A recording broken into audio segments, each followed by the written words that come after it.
As recently as 2000, the global sports business was valued at $120 billion. Now, Milken's estimating we're at $500 billion, well on course for the $600 billion valuation by the year 2030. So we know that sport has become one of the most influential commercial platforms on earth, that it shapes media, culture, brand partnerships, and so much more. Just look at the reinvention of sports. Just look at Formula One. Here we are in Singapore this week. Yeah, I know you've started your engines, guys, and you're ready to go, but I'll get to it very, very soon. We've seen so much happening in the sports business space right now. So what we're going to do today is we're going to discuss this on the assumption that there has always been a visibility to the sports business. We're going to ask, how did sports evolve into a magnet for investors and also for innovators? Where will the next wave of growth in that space come from? And how do we scale revenues without losing authenticity in the fan and the sports experience? The panel has got everything you could possibly hope from. Very broadly, I would categorize it as a couple of investors. We've got an operator, and we've got an advisor as well. But I'll just cast you in your roles, like any good coach, give you a sense of what you might be bringing to this one. Derek Chang's next to me. You know who he is. You've seen his title description here. He's going to bring the owner-operator's view of how to unlock value and also how to grow audiences worldwide, amongst other things today. Josh Empson's with us, partner at 6th Street, one of the most active investors in terms of PE investors in global sports. We're going to be hearing about major European soccer clubs. We're going to hear about the Dodgers at some stage as well today. So major sporting brands here. He's going to give us insights on capital flow perspectives. Jeff Wilbur is right at the end there, just to stick with the investment here. Now, he sits here at the very crossroads of media, sport, and entertainment, which is where we find sport sitting these days. More often than not. It's a portfolio that he'll discuss showing how IP distribution and storytelling are all connected, interconnected these days. And lastly, finally, Deborah May is with us. And at the Rain Group, she's obviously an advisor. She looks at the ecosystem from early investment across advisory, new sports formats, leagues, tech, media, and she'll help us zoom out a little bit from the individual deals, and she'll look at structural shifts and trends. Right, as promised, we'll hear from the guys you've come to listen to today right now. First up, let's talk about this assumption that we've seen a massive rise in sport as a global business. Are we right to say that it has risen from a hidden value, or is the value just much more visible today for a number of reasons? So why are sports assets attractive to investors today? Do you want to kick us off, Derek? Sure. I think, going back to my history as coming out of television and sports television, I think that a huge driving factor was pay television and the pay television bundle, because that's what generated a lot of sort of money flowing through the system and raised the profile of what sports were. I think a combination of that with also these athletes and the players and folks like that becoming, going up a whole nother level to becoming celebrities and Hollywood celebrities, that also raised the profile. And the combination of the two these became, sports in general became a very highly sought after investment class. And I think, there's still a scarcity value to sort of the quality. These guys will know this stuff much better than I, but I think a combination of all that over my career and my lifetime is sort of what I've seen. And by the way, I was here 6 years ago on this same panel when I was running the NBA in China. So I'm looking forward to sort of 5-6 years from now to hopefully being here again and seeing what I'm doing at that time. Let's make a date with that, shall we? Yeah. Jeff, let's bring you in here as well, because we're already talking here about things like media rights. We know about sponsorship and in-venue advertising. We know about matchday revenue and gaming, but there are so many ways in which investments can be made. I spoke about you as sitting at the crossroads, which is where sports sits right now. Is that something that you've seen broadly from the days when you would have maybe hometown industrialists owning their hometown club out of a sense of obligation, perhaps fandom? It's changed so much, hasn't it, the reasons why people get involved?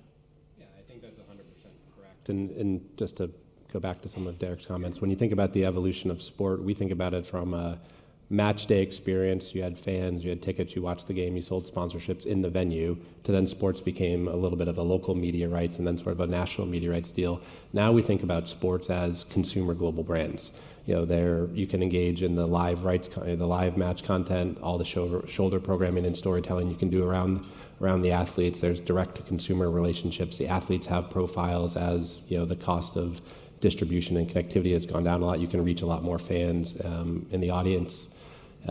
can see more than just the live match experience. So we think that's raised the profile, and it's created opportunities for storytelling around the live match experience that you couldn't do or wasn't as core to the sports business maybe 10, 15, 20 years ago. Deborah, feel free to jump in at any stage. I'm casting you as the libero here. Okay, so maybe I put some numbers against what's just been said, which I think is very interesting, is, if I look at the past decade, you talk about media rights. Well, it's been, let's take the last 10 years and the cycles we've seen in media rights and what's happened. You've seen the media rights escalate, and media rights as a proportion of how much the leagues make. It's about 40%, 50% in the United States. Again, the spectrum depends a little bit. Highest being the NFL, lowest being the MLS. Europe, it's about 50% as well for most of the leagues there. So as we talk about media rights, why do we talk specifically about that category? It has a huge influence, obviously, on the revenues of the leagues and therefore the teams. So if I look at the last decade with what's happened in media rights and consumption for all the reasons we've talked about, you just look at the NBA, after 2014, just prior, the average valuation 4.8 times. Just after, 9 times. Anticipation of the next round of negotiations went up to 10.3 times, and it's continuing to go up. The other thing I think is very interesting is if you look at COVID and what COVID did, COVID was the most brilliant snapshot of how people consume sports, because why were people watching cable TV? Predominantly for the live sports. And suddenly that was cut off. And so you knew exactly, by the number of people that were cut off, exactly what the demand was. And right after, you saw a huge uptick in terms of with the media rights renewals. And so what you saw for the 4 years right after, if you look at the top 4 leagues and kind of valuation increases, about 18.6%. Had you invested in the S&P 500, 7.3% over the same period. So why do investors look at the sector? There's a clear value. There you go. You heard COVID and brilliant in the same sentence, right? Okay, right. But Josh, I'm going to just come back to that business about, from my particular background with soccer, which I'm very comfortable as a former Englishman as saying, and if you want to ask me why I think soccer is perfectly acceptable for English people to say, I'll tell you about it after the event. You're a former Englishman? Yeah, I'm a Singaporean now, very proudly. Yeah, but anyway. Josh, tell me this, at the start of the Premier League, for example, no overseas ownership, precious few international players involved in that league, and as you know through experience, so much overseas investment, particularly from the US. Talk to us about that, about why that came along and the financial underpinnings of that. Yeah, trying to bring a few threads together here. I mean, I think if the question is, well, what's changed? I think you just need to look no further than sort of the intrinsic nature of these businesses and enterprises today versus 5 or 10 years ago. I mean, when you think about the day of the local entrepreneur or person who felt they were holding a community trust and they were going to invest in this team because out of sort of loyalty and duty to sort of represent their city or their country. Today, these are very high-quality businesses, just from anybody with a business school lens looking at them. You've got multiple revenue streams, structural profitability versus structural unprofitability 10 years ago, long-term contracted revenues with really high-quality counterparties when you think about the media rights deals. So it's sort of not a surprise against that backdrop that you would see investors flock to that segment because they're just responding to the increasing quality of the businesses. And media rights are an important part of that. But what's happening in the venue, the other thing that COVID taught us, I think, is that the appetite for live experiences and convening people physically in the same place is not something that we can really live without. And I think that's reflecting in things like, the Formula One event we'll see this weekend and the desire of everybody to come together. That'll be a global audience, but there'll be a lot of highly engaged people, within a mile of the event as well. And sports' ability to be both hyper passionate for a hyper local audience and globally relevant, there just aren't a lot of things that can do that. Globalization, I mean, we're going to touch on a few of those things and we're going to keep a little bit of the powder dry in terms of getting into what Formula One have done, for example, changing consumption habits, the digital era in which we live, and so on and so forth. But this business about globalization, but we are also in Asia here at this Asia Summit, Deborah, and I think it's important, isn't it, that we understand the growth of consumption in Asia and the role that Asia has played in terms of sport becoming a business that is so viable. So I think what's interesting about Asia, and there's a lot of disputes on the numbers around this, but I'll take it from two angles. Why Asia is interesting, and then where we see the opportunity. Why is it interesting if you take Manchester United and their numbers as to the fans? They have 1.1 billion fans globally. Can you guess how many of them are from Asia and how many of them from the UK, percentage-wise? Per Manchester United. 67%, or 700 million fans, are from Asia. 1% from the United Kingdom. Again, their own numbers, but nonetheless indicative of kind of where the fan base lies. And I think that's what's exciting about this part of the world. The second thing that's exciting out here is a lot of the talent. So if you look at LPGA, 65% of the talent is Asian. If you look at baseball, 15, 25, and huge names coming out. The best players in the world are coming out of Japan, out of Korea, and out of Taiwan. You look at the WTA, you look at skating. There are so many different areas where Asia is increasingly playing an important part, and that's leaving aside cricket, which is a whole story unto its own in terms of taking a largely local Indian product. Okay, perhaps started in the UK, but nonetheless, Indian product with the IPL and bringing that globally, and something we've been, had the pleasure to be a part of as relates to the UK and soon to come in Asia, so in Australia. So I think the thesis being this is an important region of the world. Increasingly, we need to create product that fits with this market, but the demand is certainly there. The supply of athletes is certainly here. The fandom for individuals and individual heroes is certainly here. And increasingly, there's capital coming from this part of the world. There has been in the past, increasingly, coming to back, some of the funds that we have up here as well in looking at the space. So I think Asia, it has a bright future in terms of the opportunity. But one of the big things she touched on is sort of the athletes themselves, or in our sports, the drivers or the riders. I do think that having local talent and development of local talent goes a long way to raising the profile. When I was running the NBA in China, it was probably about 10 years after the height of Yao Ming and a lot of those, the basketball players in China. And as we were trying to grow our business at the time, we were thinking, where could we invest? How can you sort of continue to grow what was a really good business? But, we kept coming back to, God, it would be great if we had Chinese players back in the NBA.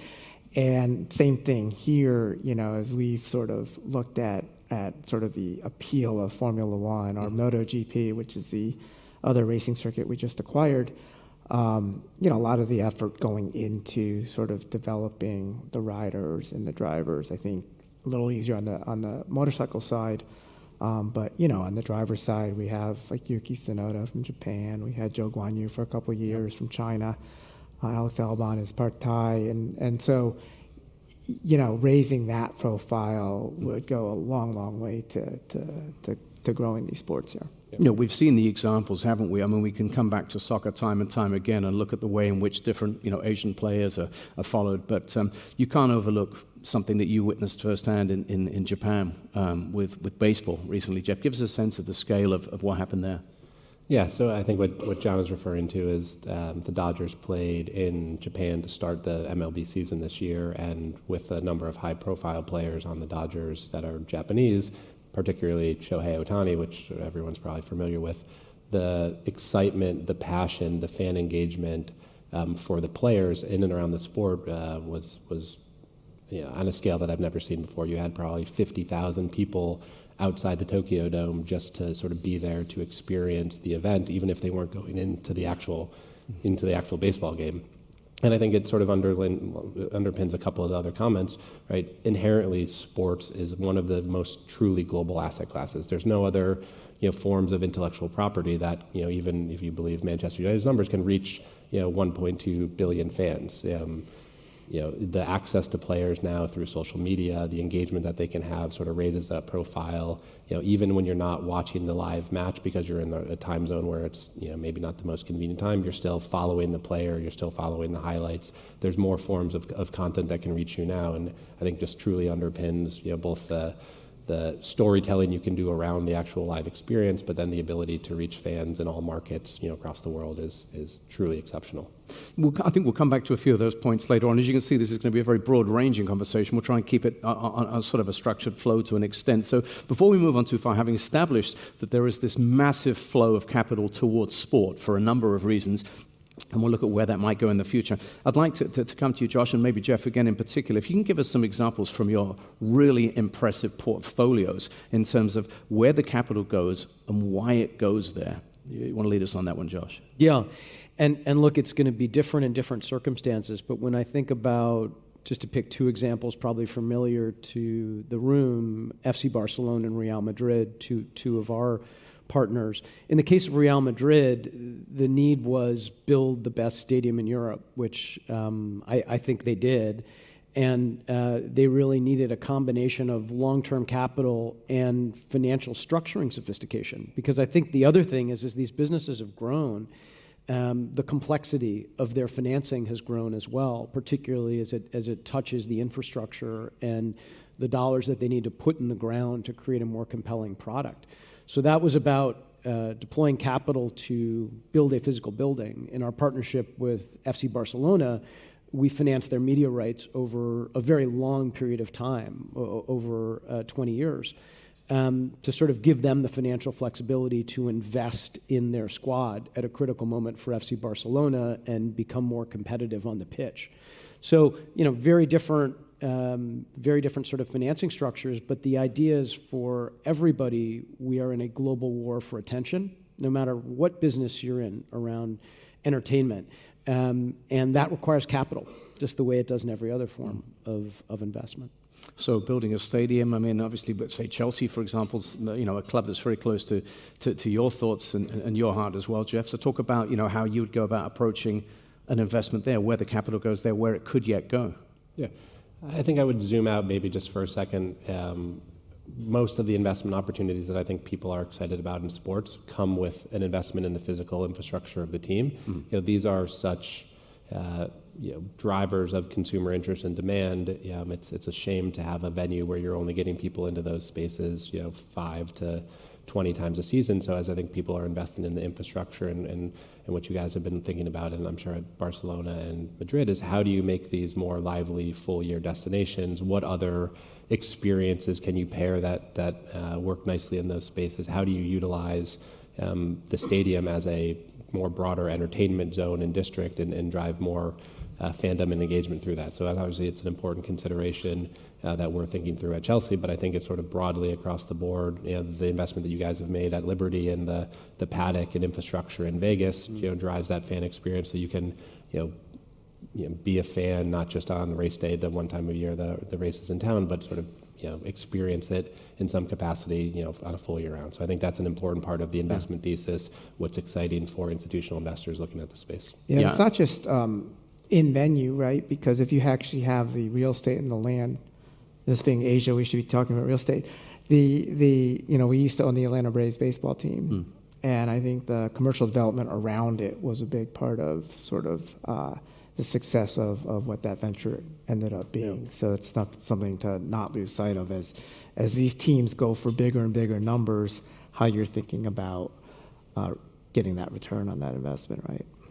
Derek, I'll stay with you on this because if we're looking at value creation models, and the whole nuts and bolts of why you would invest and maybe even how you exit if you had to, league and diversified media rights models, something that you've spent a lot of time with, but your emphasis has shifted.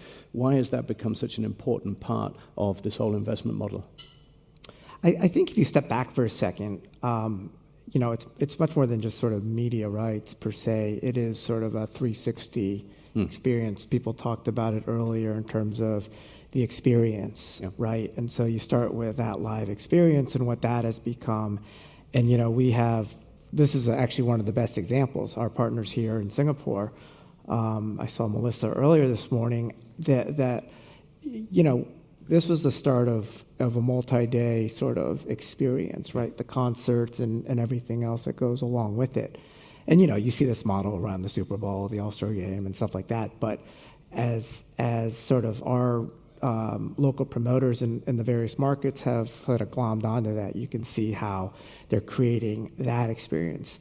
Liberty also owns 32% of Live Nation, which is one of the largest live entertainment companies in the world. And the trends that we've seen there over the last few years have been pretty spectacular. And I don't know if this is a COVID thing. I don't know if this is just evolution or whatever, but that desire for live experience is a huge part of it. So that's one. I think two, as you think about sports, and I said this earlier, these athletes, these teams, even the team principals on the Netflix show, right? They become, Hollywood stars. Yep. And that sort of broadens the appeal of the sport. So you now start having folks who are in the sport that have come lately, recently. They're not necessarily experts on sort of the technical dimensions of the sport, but they know what, Charles Leclerc's dog looks like because they follow that on Instagram, right? So that's sort of part of the broadening and the expansion of the fan base and driving different forms of engagement. Most recently, if you look at F1 and what we've done from a sponsorship standpoint, you've kind of had this arc going from 10 years ago when Liberty bought it, from sort of endemic sponsors and more to B2B sponsors, tech sponsors. And most recently, our deals with people like LVMH, Disney, Pepsi, Lego, licensing deal with Lego. I don't know how familiar people are with sort of what happens at F1, but there's a driver's parade, every Sunday. And this year in Miami, instead of putting all the drivers on a truck and driving around the track, they actually made sort of life-size Lego cars and drove around the Miami track. But that sort of integration, you look at that and what you're seeing is sort of these consumer brands wanting to affiliate with us, but the benefit that we're getting by affiliating with them because they're opening up new demographics to us. And that's a leveraging that creates, 1 + 1 = more than 2. And that sort of effect is what we are seeing across the board. And I think that as we continue to develop the sport, we've seen the Netflix show. This past summer, we came out with the Apple movie, which grossed over $600 million. Another great example of how the sport has expanded. And our hope, too, as I mentioned earlier, we just acquired MotoGP earlier this summer, is that as a sport which has a hugely sort of passionate base and a great foundation as a sport, has not been commercialized or monetized as well, which is what's created the opportunity for us to step in and try to, recreate. It's not the same sport by any means. It's not going to be exactly the same playbook, but sort of the expansion of the audience base is huge. It's a great sport. I can't wait to see what you do with MotoGP. It was one of the first things I ever broadcast, and it's just, to this day, something that is so much fun to watch. Also, by the way, it is Lego... dangerous. Yeah. You see those shots of how low they go, right? Yeah. Lego cars, there's a whole room full of people just getting some early Christmas ideas in their head here, I think, right now, yeah. Just, whilst we're talking about, if you will, the adjacent categories in terms of where you can invest in sport, Deborah, why don't we talk about where this has gone in terms of what's attractive, from gaming to fan engagement, maybe new sporting formats, maybe women's sport, sports tech. There's so much there that's available now. Yeah, that's a rather broad question to answer. So I'm going to take it in two sides. I'm going to say, firstly, what we've been talking about so far are really the premium sports, right? These are the best of the best teams and leagues. What's, I would say, interesting as an investment class then is looking at what's the next layer. What's next? What can you invest in for $100 million as opposed to $1 billion or several $billion? And I'll just take one element of that, and that's women's sports. And I think what's happening in women's sports takes elements of what everybody's talked about. You have individuals that have certainly driven engagement. If you just look at the NCAA 2024 in particular, their finals, I think there were 17 or 19 million viewers versus that was sort of 4 million above men's for that same period. That's the first time in history that it ever happened at a college sports level that a women's final would get that kind of achievement. Women's basketball now, I think, has about $1 billion, or women's sports in general, about $1 billion in revenues, and viewership has increased dramatically. I think what's interesting to talk about brands is women are very loyal and to kind of sports, to particular individuals, and then to the brands that are associated with them. Yeah. And I think that's a remarkable opportunity there. And then if you look at coming back to then investing in teams, how's that worked out? If I look at one of our regional players who's done that with Clara Tsai, I think she invested, let's call it sub $15 million a number of years ago into a small team called New York Liberty. Sub $1, I think. And yes, and it's now I think they just raised for minority about $450 million. The growth you've seen in women's sports has been what you saw historically in men's, from the very low double digits to the triples, which is 30 to 40 times, 30 to 40 X's in some instances. And so I think it's interesting to think about what is that next league or that next opportunity that's going to come after, what we have on stage is really, the sort of the big leagues. The technology side, and I'm just going to take one example from each, otherwise it's too much talking, is we invested actually in a company called DraftKings. Yep. And it's daily fantasy sports. And at the time of our investment, the thesis was young people need to engage, right? In order to watch something that's a lean back experience, they need something to lean forward into. So to mix sports, entertainment, gaming at the time, later to become gambling, but gaming at the time, we thought it was, it was an interesting type of investment. We did anticipate that there was the potential that sports betting could become legalized in the United States. Certainly was not the premise for the investment. That was an opportunity. But what was interesting was, again, mobile first, second screen, younger generation. How are they going to engage with sports? And you found that their engagement in their daily fantasy sports meant they engaged more as well with the live sports, right? They came in tandem. Then, as you did add the gambling associated with it, it made for a very nice public listing as they did a merger there. But it's indicative, again, on if you think about, as youth who want to engage more, I would argue whether or not it's short attention span, long attention span, but I think it's much more the desire to engage versus sit back on things. That was a thesis, and I think where sports meets technology and entertainment, that's, again, an idea of areas around sports.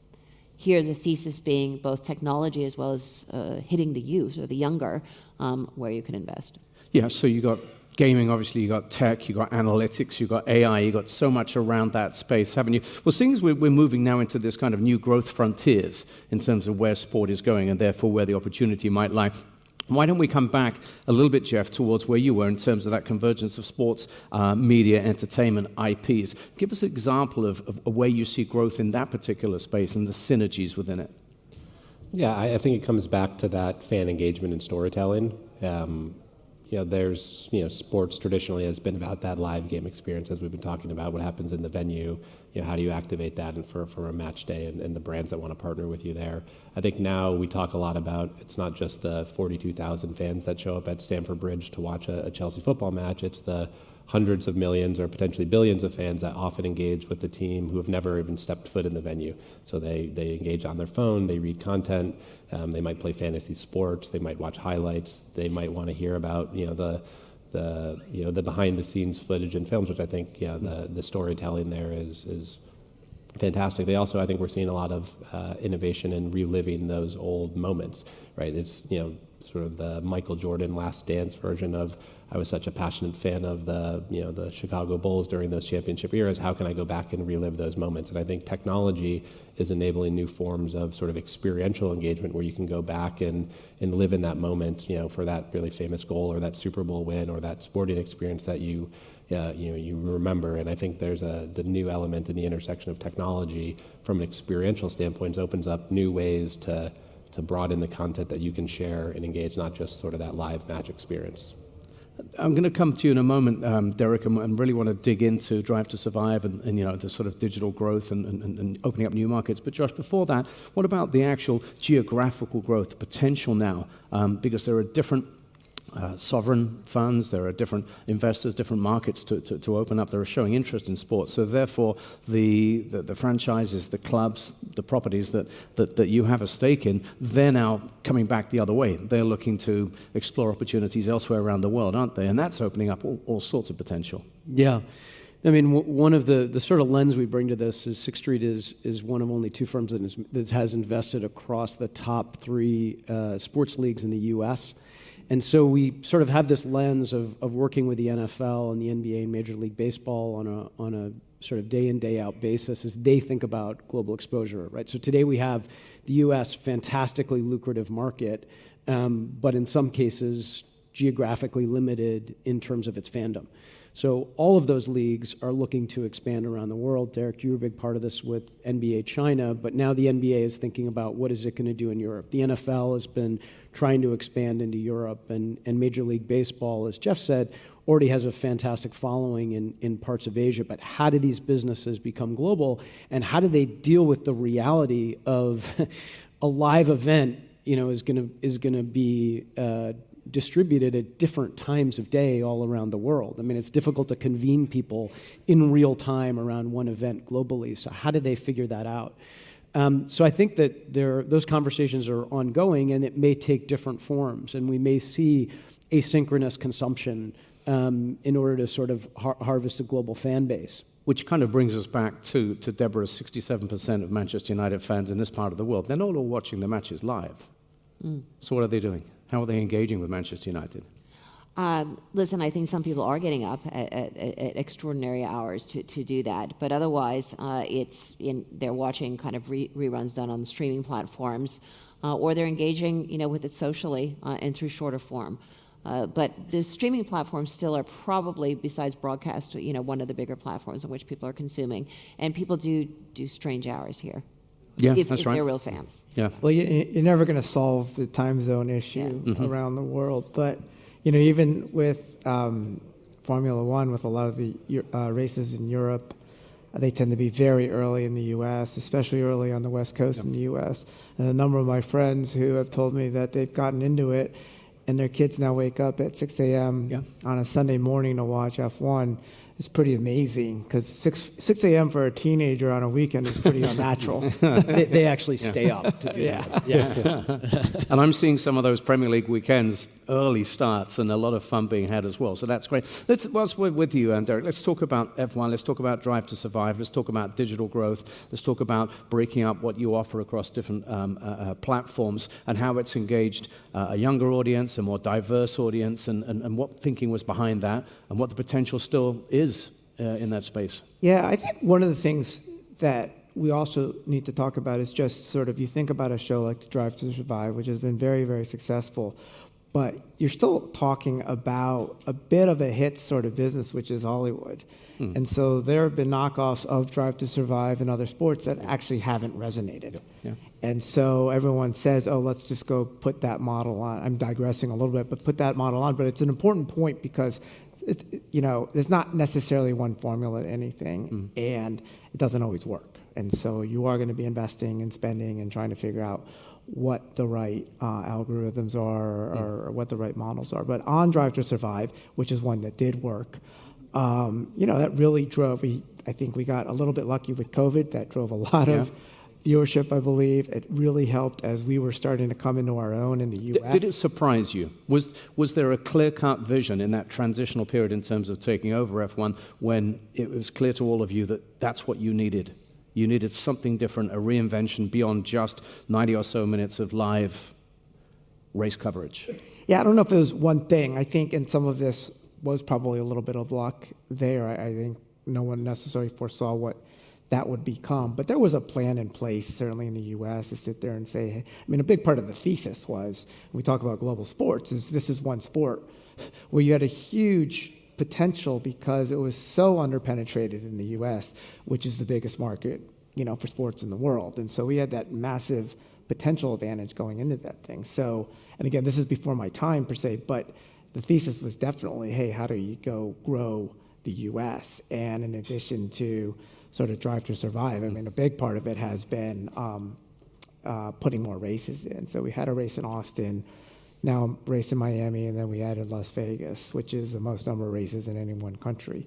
But back to Drive to Survive, I think that has really broadened the audience. Our sort of demographics now, I think female viewership is probably in the mid 40%, up from probably 35% 2018. I think we've got over 40%, it's closer to 45% also of sort of people 35 and younger watching F1, which again is up or down considerably, whichever way you want to go. It was an older audience before. And so those are huge differences. And I think Drive to Survive did have a big part of it. I think, again, it's all the other things, though, too. It's the proliferation on social media. Our sort of highlights on YouTube are up 30%. It's engaging, as I said earlier, with these different other consumer brands. You know, Lego, as you might imagine, has a pretty young demo. If those kids start getting into F1 now, that's going to drive down our demographics, right? It's wonderful seeing it in action. I was lucky enough to be in Melbourne for the season opening race, and what happens there is you see the day before the race weekend starting selling out, and the demographic that's coming in there is the Drive to Survive audience. They're coming in to get close to the races. They want to be a part of it, but they don't necessarily come back at the weekend. But there's another complete new market for you. There are probably good, you know, I don't know what the number is. There's definitely fans that probably watch very little of the races. And they're engaging with the drivers and what they're putting out on their feeds. They're engaging with their drivers' girlfriends and what they're putting out on their feeds, right? You don't know what it is, but there's something about it that creates that attachment, and that's what you're looking for. But that's true across a number of sports. There's a lot of people not watching live soccer anymore, but they're very much engaged with their favorite players, sometimes clubs via social verticals or whatever else it might be. We're going to have to move on a little bit here because you've just raised something that might come back in terms of authenticity. We've got to put a bit of balance here in terms of where this is going. If we're moving into an extremely commercial space when it comes to sport, is there a pushback in some ways? And Josh, I think maybe we could talk about this a little bit here. If we go into the soccer space, for example, here, we have seen those who invest tempted at times to say we need to actually alter the structure of the sport in terms of how a league may be positioned, in terms of how a calendar or a schedule might be structured. Is there are you conscious of a risk in that, in terms of the tail wagging the dog in some ways, or at least trying to? Yeah. I mean, there's always the question of, as institutional capital enters an area where there's so much fan passion and loyalty, you know, will the cold, calculating math of the investor somehow destroy the sort of heartfelt, what makes sports so wonderful, which is the depth of passion and the human loyalty that people feel. And I think we're actually seeing exactly the opposite, where the capital coming in is enriching the product for fans. So we think about what we did at Barcelona, or what our portfolio company Legends Hospitality does around the world in terms of making venues better. The fan experience is getting better. It's getting better on television. It's getting better within the four walls of the venue. And I think the global consumer brands that these teams are able to offer more value and more content. And I think that's why we're seeing these values escalate and grow, is they're delivering more value back to the fans on a global basis, to 1 billion fans around the world. It takes capital to do that, and it takes more sophisticated capital coming in that can help and sort of be value add. How does that ultimately change the sport? I think we'll have to see. But I think if all of us who are involved in investing in this space and advising in this space sort of uses our North Star, let's deliver more value to the fans, let's make it a better product, I think that we're going to be on a good path. If I can jump in, I think there's an interesting thought around this, is if you think about kind of where a lot of the capital is coming from, and let's take English or European football as an example. Over half the teams now, half of the EPL teams are owned by Americans or invested by Americans at this point. And if you think about the difference between the sports structure, league structure in the U.S. versus the UK and Europe. In the US, we are socialist. We have a closed ecosystem. We've got, call it 38, whatever the number is, franchises within that. You've got a nice, league that kind of takes care of all the media rights, sponsorship, and reasonably equally, divides that amongst the teams and puts, in some cases, salary caps or otherwise. It's a nice socialist environment. And as a result, valuations in an environment where there's greater certainty and obviously a nice U.S. market, that big sports market, you've got very high valuations. And you look to, and you wonder then, if you take the EPL as an example, which is a very capitalist sport, so to speak. And why do I say that? You have the risk of relegation. You have, fair, the new financial or regulatory practices that can come into play. There's a lot more volatility. I mean, you have more ownership. You can do more as a team owner, but you do face, greater risks and more capitalistic.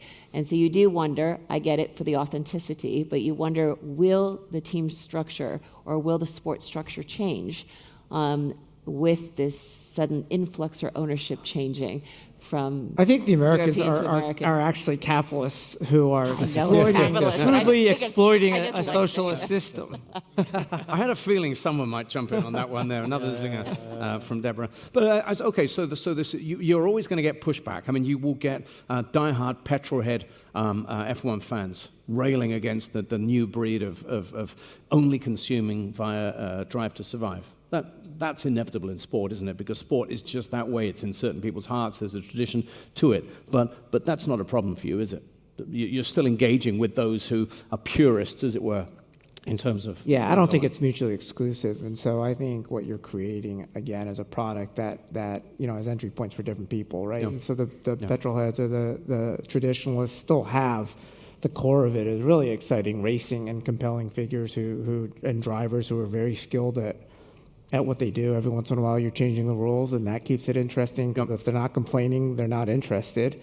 And then on the other end of the spectrum, as I was saying earlier, you have a lot of folks who are engaging on social media and only engaging in sort of the cultural aspects of it. Yeah. And I think that for us to be sort of combination of a purist brand as well as sort of a mainstream lifestyle brand, you can actually do both at the same time. I mean, one of the products we have is F1 TV, which, we have all these partnerships with various broadcasters around the world, but we also have something called F1 TV, which sometimes goes side by side, sometimes goes in lieu of, or whatever, but it's an opportunity for the purists to go really, really deep into F1. We, know our sport. We have our own broadcast facilities. We spend a lot of money on content and production.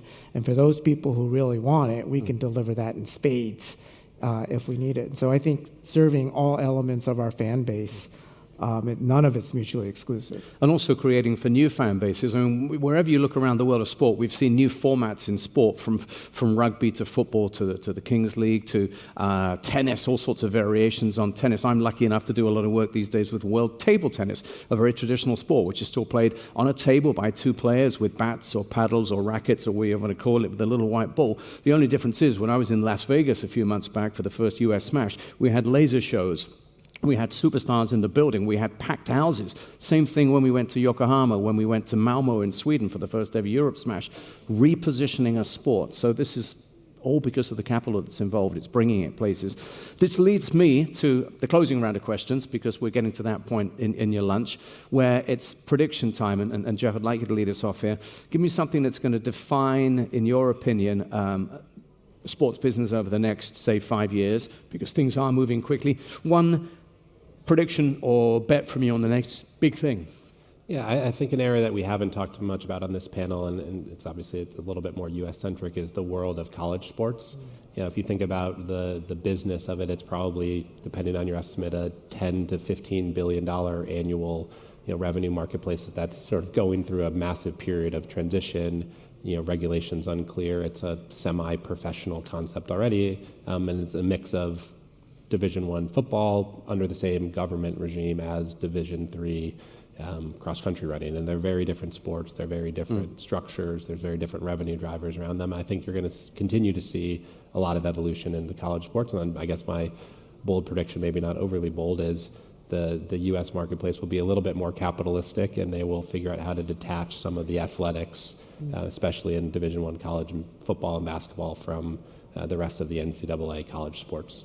Well, I mean, you're just making notes on this. If you think about it, you could be looking at Gen Z, gamification, women's leagues we spoke about earlier on, cross-platform ecosystems, e-commerce, fandom, immersive tech, and stadium experiences. What have you got your eye on at the moment, Josh? What do you think is going to be something to look out for?